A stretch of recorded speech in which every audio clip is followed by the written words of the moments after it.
राधे राधे मित्रों।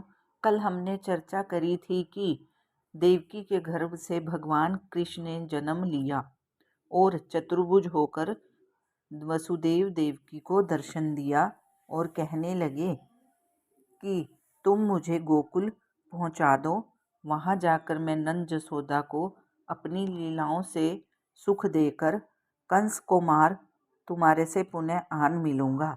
तुम अपने मन में धीर धरो। ऐसे वसुदेव देवकी को समझाए श्री कृष्ण चतुर्भुज रूप से बालक रूप में आ गए और बालक बनकर रोने लगे और अपनी माया फैला दी। तब तो वसुदेव देवकी को ज्ञान हो गया और जाना कि हमारे पुत्र भया।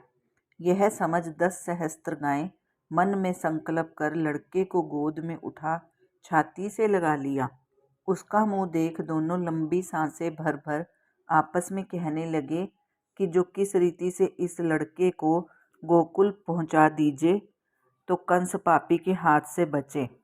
वसुदेव बोले, बिदना बिन राखे नहीं कोई, करम लिखा सोई फल होई। तब कर जोर देवकी कहे, नंद मित्र गोकुल में रही। पीर जसोदा हरई हमारी, नारी रोहिणी तहाँ तिहारो। इस बालक को वहां ले जाओ। यह सुन वसुदेव अकुलाकर कहने लगे कि इस कठिन बंधन से छूटूं तभी तो ले जा पाऊंगा। जो इतनी बात कही तो सब बेड़ी हथकड़ी खुल पड़ी। चारों ओर के किवाड़ खुल गए। पहरेदार अचेत नींद बस भये। तब तो वसुदेव जी ने श्री कृष्ण को सूप में रख लिया और सिर पर धर लिया और झटपट ही गोकुल को प्रस्थान किया। ऊपर बरसे देव, पीछे सिंहजू गुंज रही। सोचत है वसुदेव, जमुना देखी प्रवाह अति।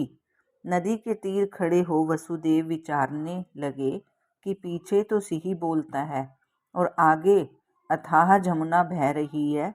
अब मैं क्या करूं? राधे राधे मित्रों। शेष चर्चा कल।